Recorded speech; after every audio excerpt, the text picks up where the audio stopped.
Hey, everybody, welcome to the Multifamily Legacy Podcast. I'm your host, Corey Peterson. Wonderful show today.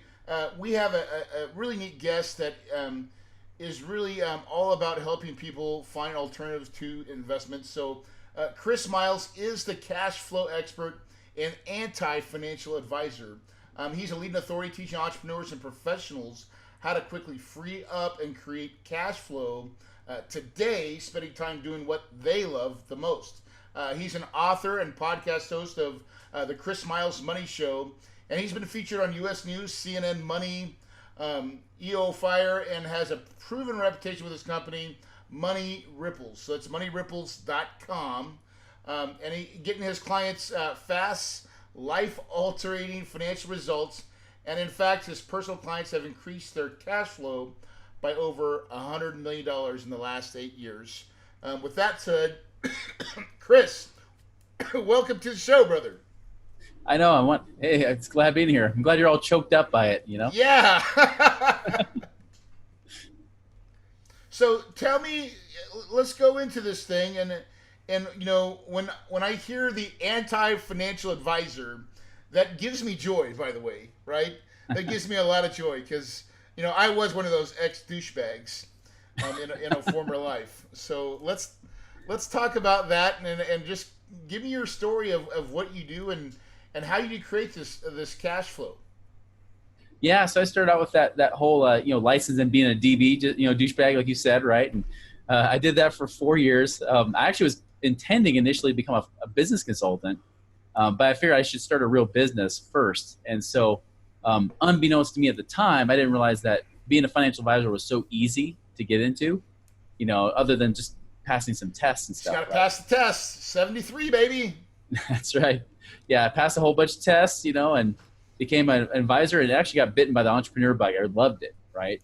But after 4 years, I came in right after Y2K. So after 4 years, by about 2006, I realized that there's a lot of crap taught in the financial advising industry, right? Like save everything, spend nothing, invest everything in mutual funds, and let it sit there for 5 million years. And if the market goes down, sit in for another 5 million years. And then eventually you might be able to retire, which when I ran real numbers, I would get depressed because I'd see, we'll just factor in inflation or factor in this or that or real interest rates.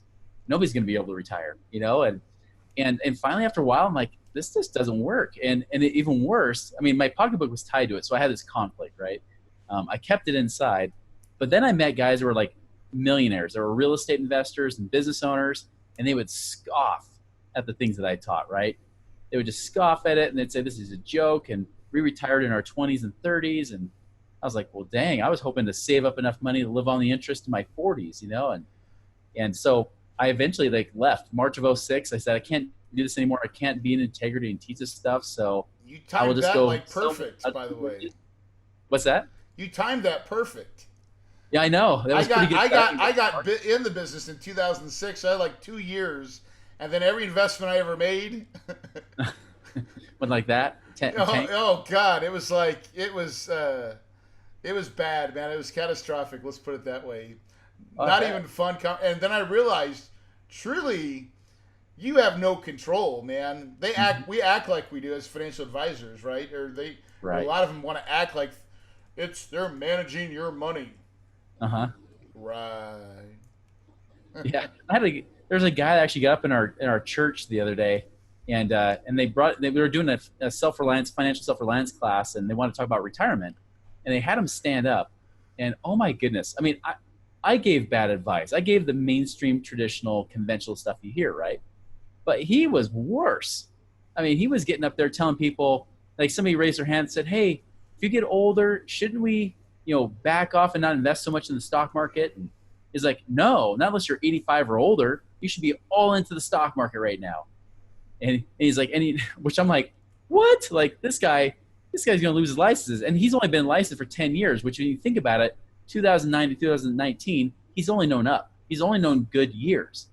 And so for him to say that, even give it other bad advice, most of the stuff I taught and that we would teach, he would say, that's a scam. Don't do it. The market's the best thing. And then he shows the market returns. They're like 5%, for the last 20 years. And he's touting that as being a good thing. We're like, that's crap. You can never ever retire on 5%. You can never save enough to do that. It's impossible in a 401ks, IRAs, all that stuff is impossible to retire and have financial freedom. Dude, It, I love what you're just saying right now because so that I preach this a lot too, but this is why I'm loving this. I'm loving this episode because so many times as being a financial advisor, passing the test, and I love the conflict that you talked about, right? mm-hmm, Of when you're getting commission to mm-hmm, make investment advice, dude, it's always skewed, dude. For someone to say that it's not, they're a freaking liar because when mm-hmm. FAs, financial advisors, get together, all they talk about is how much money they're making off some dude, right? It's true. Oh, and they talk, and the worst is the insurance products. We've not even talked about insurance products. We won't, but I mean, gosh, dang, man. So this whole advice of like they're trying to do you the best deal, and only getting 6 to 8. I remember when I was first started. Maybe you were this way. Uh-huh. I was. You always, oh, we can get you 10%, right? Now, when you become seasoned, you never issue the word 10. That's a hell no because the money will leave the house. You promise it at 6, it Mm-hmm. stays. Yep, exactly. Oh my god. No, I mean, when the early 2000s, because it was after the roaring 90s, right? I mean, we were Yeah. talking about, 12% for small cap, 10% for large cap, and how, Janus Fund in 1999 did 132%. So people more than doubled their money in 1 year and all this kind of junk, and that's the thing is like, yeah, if you really become honest with yourself, it's really hard to feel good about that kind of advice because it just doesn't work, and that's the thing. Like in 2006, I changed. I actually rejected it. I said, I'll no longer do financial advising. I will just do mortgages and teach ballroom dancing. Right. You know? And so I did that, but I also started learning from these guys that were millionaires. And the next thing I know, like I'm creating residual or passive streams of income where I'm working a few hours a week and I'm making like at that time only, now it's like peanuts, but 4 or 5 thousand a month, which was at that time enough for me to retire. So Enough for you to quit, right? able to retire, And that's enough for a lot of people to retire. Yeah, I mean, let's be honest. It doesn't take, you know, millions and millions of dollars, but I mean, it requires the income, is what we're trying to replace is the income. And a right. lot of times, if people could replace $10,000 of income a month, Hmm. that retires. I would say 90% of people listening to the show. Oh yeah, I consult like doctors, dentists, chiropractors, people like that all the time, and I'll tell you like 10, 20, 30,000 a month is almost always the cash flow goal, right? And I Yeah. get that because I've got a huge family. I've got between my wife and I, we got married almost 3 years ago. We blended two families together, so we've got 8 kids between the two of us. So I get it. There's no way I could retire on less than 5 figures a month. Like, Right.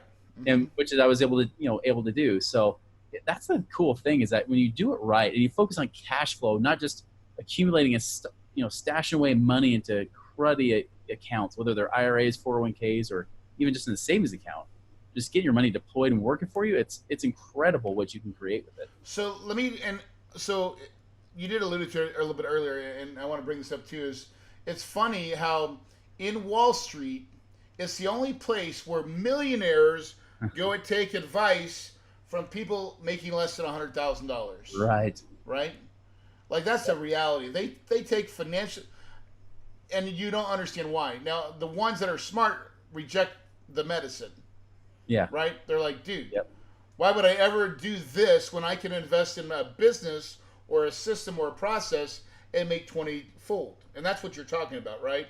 Is Yeah. taking your money that you're saving and put it in different places where you can get a multiple return, right? Absolutely.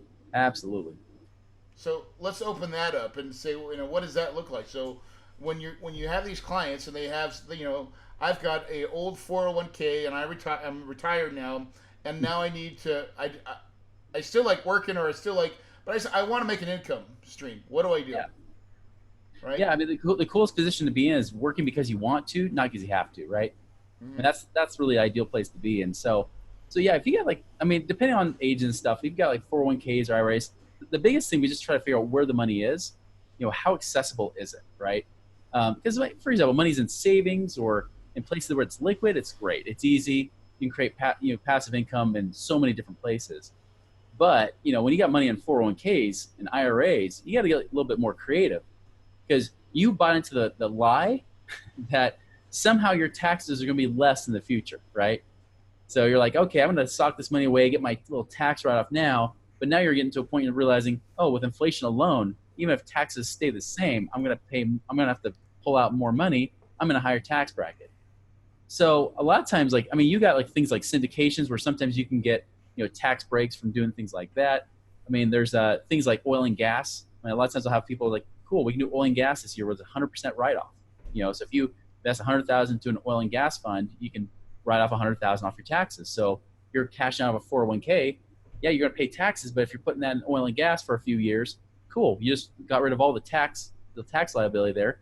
And now you can take that money out and then a few years later invest it for more cash flow with no worries there, right? I know real estate's even the single family space and multifamily space. There's so many tax breaks you can get, even if you're not a professional real estate investor. Obviously, if you are, you can get cool tax breaks and losses on that, right? Cost segregation. Oh, dude, So we cost seg every property that we do now. Yeah. And so it really benefits Corey, but and some of my investors it really benefits too. Some of them are real estate professionals, right? They do fix and flips a lot of, right? And that's taxed as ordinary income. They're in so the more they make, the more they pay. That's right. So when we do a cost seg and they invest, we had one where per $100,000 they were getting a $44,000 depreciation per $100,000 invested. Well, gosh, I had one guy invested $500,000. That's $200,000, and he's a real estate professional, meaning he now gets to take that off all his other earned income. Exactly. Straight line. Exactly. It's like a business loss, which is, that's the thing. The tax favors the business owner, right? And some of you guys listening may already be business owners, which is great. But it's awesome if you can actually have income coming in, positive cash flow, but then write it all off so that it's essentially almost like tax-free income. That's just awesome. So there's lots of cool strategies you can do. Like I said, like everything from there's ways to donate and write off 4 times the money you donate and things like that. If you ever have to offset, like I get some people that are below the age of 59 and a half, they've got lots of money in IRAs or 401ks. They're like, yeah, but Chris, I'm going to have a 10% penalty and a tax. It's like, well, maybe we do something like, a conservation easement where we write off at least 4 times whatever you donate. So if you donate $100,000 into that, you can write off 400,000 of income, and offset those taxes. Which now allows you to go ahead and make, yes. And invest more. It's trying to be smart about what you have and understanding. So, and there's not enough people helping people with that kind of stuff, by the way. Yeah. There's not, because there's financial advisors do not get paid to tell you to invest in multifamily or into real estate and they can't, right? That's selling away.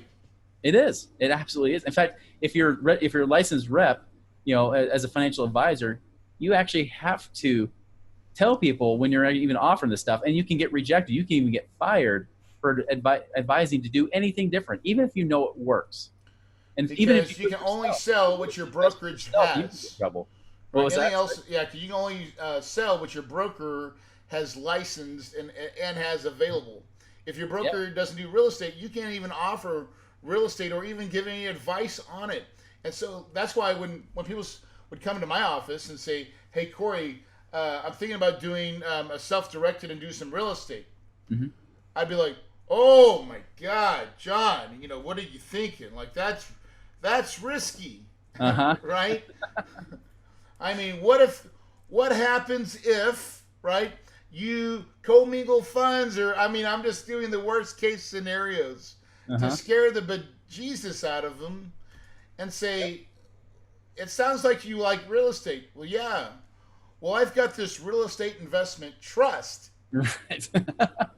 That you can make a whopping 7% in this sucker. Yeah.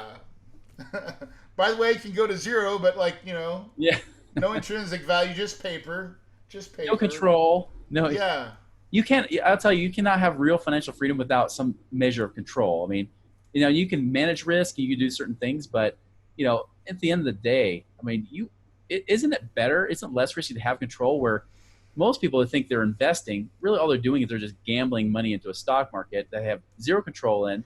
The stock market doesn't care whether they put money in or not because your money makes no difference in that company's life. It's a crapshoot. The only people that make money are like big money movers, right? That they can make a change in the market when big money's transferred, but the normal person putting $100,000 in a mutual fund is nobody cares. And honestly, tell me how the stock market works, right? Like, and I've Yep. always said this. Like, I always wonder. So you buy $100,000 of that Janus fund, Mhm. right? And so how many people does the money touch before it actually gets to the one person that says, we're going to take this $100,000 and we're going to buy this? Or, Yep. he takes a pool of 100,000 and then says, I've got $10 million and buy Apple or Yeah. whatever the hell they buy, right? Because all they're going to do is buy other stocks Yep. and call it a blend. And so, like, I don't know how far does that trickle down? It's got to be it's it's got to be stupid, right? And so When they we tell you to be have no control. diversified, I mean, the diversification is ridiculous because they say, well, be diversified. So you buy all these companies. Well, guess what? 2008 was a perfect example that diversification doesn't work in the stock market because your whole fund goes down, right? And even if you bought bonds, even bonds happen to go down during the recession. So people had nowhere to turn. They are started There going to was no cash. place to hide. And then Yeah. even cash and then even cash counts had a scare because your money Mhm. market was almost worth less than a dollar. And that Yeah. And if you scared the hell out of everybody. keep it in a Schwab account, they'll still charge you for it. So they're still charging management fees and everything else. Like I just had somebody the other day because I charge consulting. I don't like sell products necessarily, right? But I charge consulting, and the person said, well, crap, even what you're charging consulting is less than what we're paying a financial manager who just puts us in mutual funds. He doesn't even do anything. He just throws us mutual funds. We pay like over 10 grand a year in stupid fees. And it's even worse if you have your own 401k plan because you pay administration fees and fees on the fund too. Think about this, right? So you're effectively almost a money manager without a license. Like I would call this like a small family office. Is truly what you're acting like Yeah. in my mind, right? Am I Yep. right? Yep. Exactly. Yeah. And so the beauty of that, and this is how, like, think about like Mitt Romney, and I mean, it's a family office. So what is a family office? You want to explain like that essentially what that looks like, and then and kind of how you manage Yeah. that. It's like a full service financial advisory type thing that brings a whole team in. So usually only reserved for the wealthy, right? Like the very wealthy, the uber wealthy, usually multimillionaire, billionaire type people, where they'll say, "Hey, we'll help you manage your accounts. They'll help you give advice on where to put this money. They'll set you up with attorneys and accountants, CPAs, things like that. Like the whole team around you that essentially works on your wealth, right? Your Helping you wealth. gain wealth, and that's kind of like what I do too. Like I have CPAs that actually like real estate investing, and they don't say, "Ooh, that's risky" or "That's risky." Like they just say, "Here's the law. Here's what will work. Or here's how we can make it work." Right? So in essence, you're bringing Wall Street, like big family office Wall Street, Mm-hmm. and that's really not even Wall Street. That's just what rich people do because Yeah. rich people know that you got to have control, right? Yep. That's why rich people don't give their money to Wall Street. They'd rather give it to a family, a guy that's in control, and say, "We trust you. You have this team. Now go make our money grow reasonably, Yep. right? And make it do a lot better than what the market is doing, right? Yeah. That's usually what they're tasked with. And it's very easily done when you have smart people that understand the process, right? Yeah. And that's really what you're doing. Yeah. The one thing I'm not To doing is bring it to Main Street. I'm not actually offering any investments. That's the one big difference is that when I tell people like, hey, let me connect you with so and so. Hey, let me connect you with Corey. That'd be Let me perfect give you person the to talk to. guidance. Yes. Yes, it's like and if you did this, here's the consequence. Here's what the results would be. Here's how we look at the whole plan. It's kind of like I had a chiropractic client down in San Diego, and I had actually advised him like 10 years ago just to help him with cash flow and stuff, just to improve his cash flow, not even to help create passive income, right? Amazing saver, did a great job. Now he was 5 years away from paying off his own home in California, as well as an investment property there, which was cash flowing like a couple $100 a month. but it Okay. had 400,000, 500,000 of equity in the property. So I was like, all right, here's the deal. Like, you want to aggressively pay off these mortgages, so in 5 years you can free up 5,000 a month. But if we sell this property that's not really performing well because the return on equity is crappy. Right, Um, 200K, but he's $200, right? yeah, it's like you're making But 200 or 300 bucks on a 500,000 of equity. That's horrible. I'm like, sell that property. Let's do a cash out refinance of your home. So do the opposite of what every advisor has told you to do in the past of paying off your home. And instead, we do that. Even with a little bit increase on your mortgage payment, which is not a lot increase, by the way, it'll net increase his cash flow this year by $75,000. And by the time he actually hits 5 years, it'll actually be over 10,000 a month. So, I mean, booyah. hoping and praying to pay off this mortgage to finally free up 5,000 a month after 5.5 years. Now he'll have at least 10,000 a month just by doing some real estate deals. And I was Isn't playing that really amazing, right? So like that's the real reality for people. Like sometimes you got to show them where some of their money is. exactly.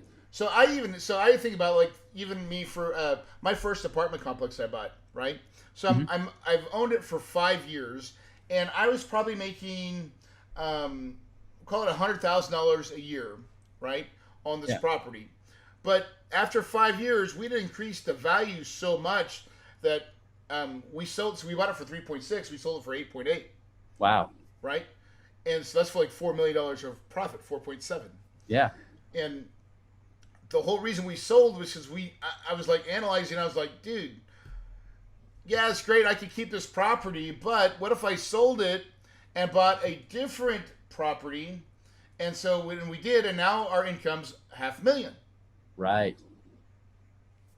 Exactly. Well, and we're growing the value of that new asset as well, That's a right? perfect example of acceleration versus accumulation. Because Yeah, every financial person is going to tell you accumulate money, and they're telling you to do that because they want to control your money because that's what they paid on, right? right. So they're going to tell you accumulate money, don't touch it, live on less than the interest, pull out 2 or 3%. So if you have $1 million, they're telling you to not pull out more than 20 to 30,000 a year. You So you can't basically live become off a of that. millionaire in poverty. Yes, you can't even live off of that, You can't, no. So you got to save multi-millions of dollars even to create that 10,000, 20,000 a month income. and nobody does that, by the way. Yeah. Or you do like what you did, right? Which is, hey, how can we create acceleration? How can we have something that pays us multiple returns? Because you not only have a property that's paying rent, which is great cash flow month to month, but you got a property that's can appreciate, even if it doesn't matter, but it Yeah. can appreciate. That's bonus, right? Yep. You've got tax breaks you got there. You've also got, the fact that they're paying down your mortgage for you when you got renters. So, I mean, And we that's, could have refi, so that was one of our options too, is to refi the property and pull out the yeah, money there, still own the asset, and we still could have been able to take that money because the difference in a refi was not going to take up all my $100,000 in cash flow. I would have maybe spent another $15,000 in a year to get $1 million out of my, out. yeah. And that's why every situation is different, right? Because I Yeah. mean, when people come to me, they're like, well, what should we do here, or this or that? Like, well, let's run the numbers and find out, what's going to be the best way to do it and the safest way possible that creates a maximum return. And now, and I'm taking it too. This is probably from just listening to you so far too, is that you understand the difference, different alternatives out there that Mhm. to give them right advice, right? Because some people are like, is it always real estate? Or is it businesses? Or is it, uh, you know, what can you do? I guess the answer is everything if it makes sense, but you Yeah. got to understand business plans, right? Yeah. And the capital and the risk. Yeah. I found that, and this comes from a guy who's been able to retire twice, right? Like when it comes to investments, you really want an investment that you actually enjoy. Not something that you feel like it either stresses you out or just you only do it for the paycheck. Because what makes it any different than a job? If you're only doing it for the money, you're still trapped by money, right? You Yeah. want to do something you actually kind of enjoy. So, for example, I have a client, like he's an anesthesiologist out in Hawaii. He's like, I really try to get him towards the direction of real estate. Any kind of cash flow in real estate. He's like, Chris, I don't want to do real estate at all. And he's like, I just don't want to. Like, I have zero interest in it. I'm like, okay, well, I don't want to force or impose my own personal opinions on you because I love real estate, but that doesn't mean you have to. Right. So, what would you love? He's like, I think oil and gas would be fun. And he went on his own. He bought a couple individual oil wells, which I was like, oh crap, that is risky. Okay, that is a little bit too much. I mean, it's okay. You got great tax breaks. Congratulations. You almost look like a pauper, even though you make good money. But I was like, instead, let's at least do a fund here. I told him, here's a fund that I know about. Like they've been paying consistently really well. And it's like, 2 to 3 year, type of fund that you'll be in before they refi you out or buy or sell you out of it. So Right. here, do this, you'll get the write-off and you're invested in multiple wells versus just one, and Yeah. So then there's a big difference. So like you're going to go find a syndicator or a guy that says, "Hey, uh-huh. we're going to drill these 5 wells," Yeah. and because and really just one well has to hit for it to be profitable, right? Yep. And so there's now you're spreading the risk out, and I mean that's the essence of buying into a fund like that. Plus, unless you're really super knowledgeable about that one thing, that real, oil and gas, Mm-hmm. you want to find professionals that are. I would assume. Yeah. Yeah, exactly. And the cool thing is we took his money too. He had money guys sitting on the sidelines. Like, here, let's run it through this tax-free supercharged savings account, run it through here, back out into the investment. Now you're making money in two places at the same time with the same dollars. Oh, that's beautiful. It was fun. That's funny. Now, how do you find your people that you give advice to? What like Yeah. I mean, I opened it with the credits, but I mean, I want to keep on having these discussions because people need to know how to find you. Yeah, for sure. I mean, definitely through my podcast, the Chris Miles Money Show. I mean, people will find out pretty quickly if they like me or not, right? If they Right. think I'm full of crap, then great. Go move on. Go listen to Dave Ramsey's podcast and be broke the rest of your life. Like, there's different options, but definitely my podcast is a great way that people will find me. Lately, it's been surprising because I mentioned that whole double dipping your investment returns by making money in two places at the same time. I've got videos on YouTube. Now people are starting to find me on YouTube, which I've never had that experience before. I'm like, oh, I better start making some more videos now. Yeah, So YouTube is actually we repost this our podcast on YouTube. We have a YouTube yeah. podcast, and it's been really, really, really good for us. It's funny that you mentioned Dave Ramsey because now, personally, in my personal debt, I like Dave Ramsey to an extent. Of like, hey, I want to keep my personal debt as low as possible, right? Uh-huh. But the way he teaches, now you also got to understand his audience, right?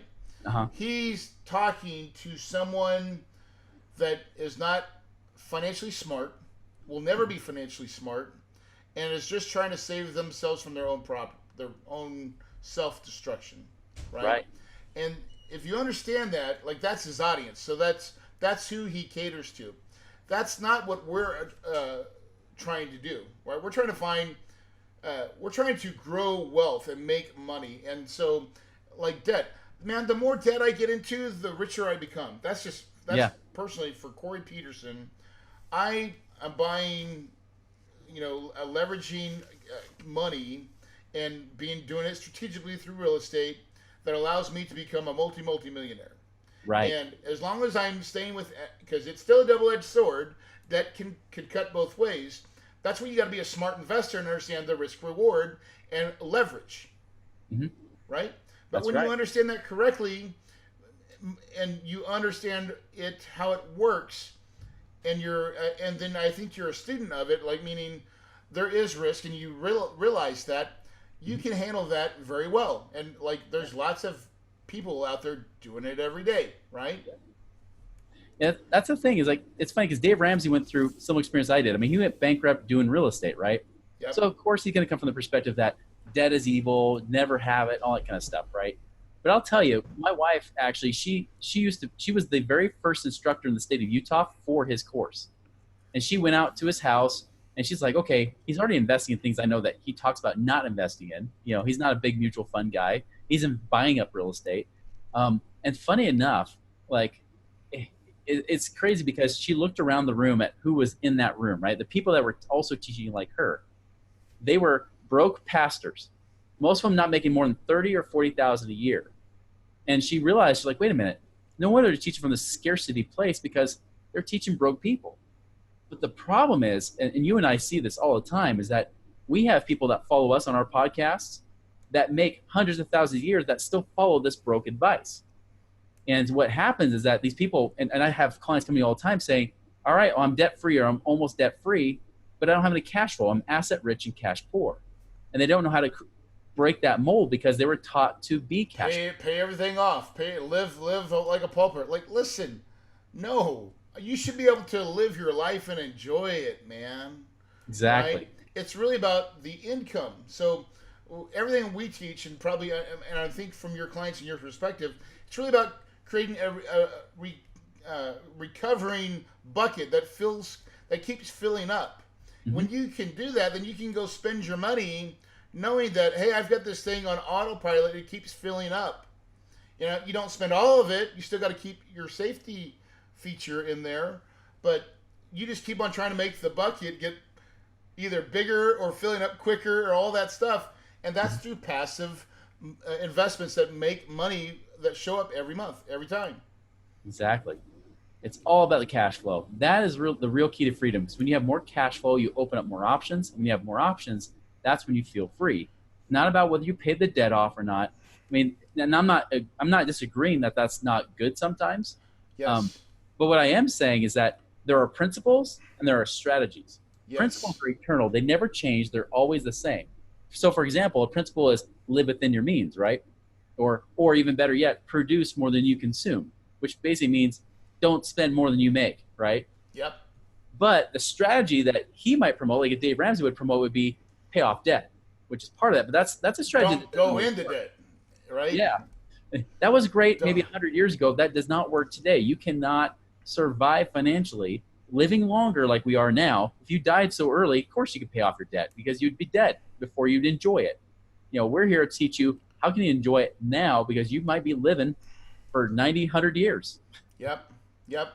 And to provide a stream that keeps showing up. I think Yep. that's the reality of what when I always look at people, and even for my personal life, I wanted the two things that I believe most people dream of, which is time and money, Yeah, right? And most people have one, and very few have both, right? that's right. And so, how do you get both? It's doing these strategies that you're talking about right now, which are strategies, right? And like I live by another strategy. I heard it from can't remember the guy that I heard it from, but he talks about building your moat. Hmm. And so he goes, now you have a castle, and that's your home and all the stuff that you have, your stuff, right? Yeah, But if you want to acquire more stuff, sometimes you maybe need to increase your moat, that's right? right. And Yeah, so, protect and he it. goes, what's this what stuff that's in your moat are things that are kind of paid for that provide, and not necessarily all the way paid for, but assets that provide income, Yep, right? Consistent right. income that will not go away no matter what you do. That's right. And so he goes, now if they can be paid off, even better, right? But as long as they're consistently cash flowing, you want to increase your castle, you've got to increase your moat first. Yep. Build up your equity, build up your cash flow. Then you can go buy and expand your stuff. Yeah. And I love that analogy because to me it makes sense. It's The really bigger the castle, the bigger you're the moat, preaching. right? Yeah. Yeah. That's a big thing that I try to teach people, and it's hard because it's not the sexy part that everybody looks for. Everybody's looking for, cash flow, cash flow, cash flow, right? And I tell people that cash flow is one part of that moat. But yeah, there's still things like you got to have the estate plan in place. You got to have the right corporation, especially if you're doing investing. You got to protect yourself and protect your assets. You have the Oh right. yeah, that's a whole nother that's conversations people are not having, right? No, it's not. Like, and financial advisors usually won't have it. They might give it lip service, but then they'll walk away because that's not their thing, right? Their thing is how can I create a transaction versus how can I actually ensure that come, come what may happens in your life, right? No Yep. matter what, you will have that cash flow coming in. You will be protected. And even my wife, she insisted that we upped our disability insurance. She's like, hey, if something happens to you, even if it's your brain, especially if it's your brain, Chris, like I can sit in this chair and just do nothing and, look like Stephen Hawking, kind of maybe, but, I could do that. But if I don't have my brain, like I can't create, I can't produce. And so she's like, we need that. We need the life insurance. We need to make sure that we have that stuff that protects our You thing. got to have a trust, right? Have You a got to trust. you have to have all your stuff, and that's actually the floor. That's Yeah. like the first thing you start with, by the way, is making sure those pieces of your foundation are laid, right? And Yep. again, no financial advisor, most that I know, are not giving that counsel. Like, just Hmm. guys, before we start, let's set us up to win, Yeah. right? But a lot of it because they don't have any incentive to do any of that other stuff, and I think that's when you're talking about you're giving advice and uh, well, I wouldn't say advice, but you're giving referrals and knowledge, right, Yeah. for fees, and you're not taking a commission. Hmm. Um, People need this kind of stuff because that's true wealth. People that are actually making money, there's just so few places for them to get real solid advice. Because I know, honestly, so many millionaire people that are getting their true advice from someone that makes $60,000 to $80,000 that passed the test. Yeah. You know, and it's sick, right? It is. No, it really is. Like, It's you good know, for you though. There's a lot of clients out there that could use your services. I'll tell you, I've been busier than ever. I mean, I was able to retire, again 3 years ago, back in 2016, but then I'll tell you, nobody lets me rest because, and I can't let me rest. That's the thing is like I do this for a passion because, I call it money ripples because I love seeing the ripple effect that it creates in people's lives when they have that cash flow and they create that freedom, that prosperity in their lives and what it can do for their families and their kids and the community around them. Like it changes the world ultimately, right? It creates that ripple effect. And that's the thing I can't stop because every time I hear crappy advice, I got to say something about it, right? Like every time I hear somebody saying, hey, you should get that 401k because that match, that's easy money. It's a no brainer. And I'm like, no, it's a no brainer not to do it. If you actually knew what you were missing out on, the opportunity cost is way more costly than gambling your money because somebody's, you know, dangling a little carrot saying free money, but it's like, hey, if I flush down a toilet, will you match it? Flush the money down. Like, hey, I'll match $1 with that. Yeah, Like let's both flush it down, right? exactly. It's just ridiculous. And so it's what drives me. It really does. And I think that's why you and I are doing what we do because we got to change what's going on in people's lives. And I'll tell you, it's so much easier than people think to actually hit their cash flow goals. Like I've had some people where I've talked to, they're like, yeah, it'd be nice if I could even hit my goal in 10 years. And I'll look at their situation. I'm like, actually, we can do it in 1 or 2 or 3. Like it's crazy, and it blows their mind. And sometimes it's too much for them to handle. They think there's no way They're it's like, say what? Yeah, exactly. I say what? but they have to think like an investor. They have to think differently. And financial advisors don't think like investors. They think like salespeople. That's what they really do. They're just salesmen in suits or saleswomen in suits. Touche, brother. Because I honestly, I always. This is why I love what I do, is because there's so many. I mean, there's trillions and trillions of dollars out there that are being suckered, Hmm. and it doesn't take a lot, but I don't have to have a whole lot of clients. But I can. I'm trying to help as many as I can, just like you are. Um, Come into the light, right? Yeah. And just provide an alternative to the stock market because most people just nobody even understands how it works. Um, but by far and away, there's so many people that are yearning for real truth. Yeah. Truth, like just give it like don't sell me. Just give me the truth of what like and the problem is the industry's set up to lie to you, Hmm. to lie, and you would never know because no one's going to tell you. No one's going to tell you. But on That's this right. show, we're telling This you. show will. On this show, we're going to tell you, right? So, Chris, listen, thank you for coming on and sharing your knowledge. If people want to get to know you, or where do they go exactly to find you and get to know about what you do? Yeah, then go to my website, moneyripples.com. That's MONEYRIPPLES.com. Not Money Nipples, like Entrepreneur Magazine tried to say I was. I'm like, no, I'm not that kind of business. It's Money Ripples, right?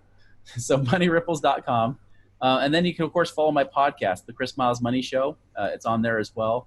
So I've got like over 300 episodes. So plenty Wow. to tune into if you're bored. Yeah, right on, man.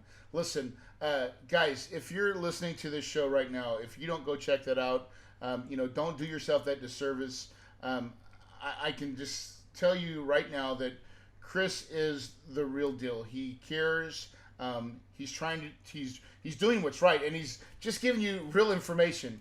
Not very many people out there will tell it like that, but what he's saying is so true, and I know it's true. So Chris, again, honor to have you on the show, brother. Keep going out there and creating better lives for all your clients. It is absolutely amazing. If you're listening to this podcast, you know that if you believe it, belief is everything. And also education, right? Educate. Chris is just talking about educating yourself on how it really works and how you should be having the right strategies to make your money grow and to work for you. The best way to make it work for you. And learning those strategies is vitally important to you guys. But also that belief that you are not going to be stagnant, that you are going to be in control, and you are going to be working your money. If you believe it, you can achieve it, guys. Your paradise is possible.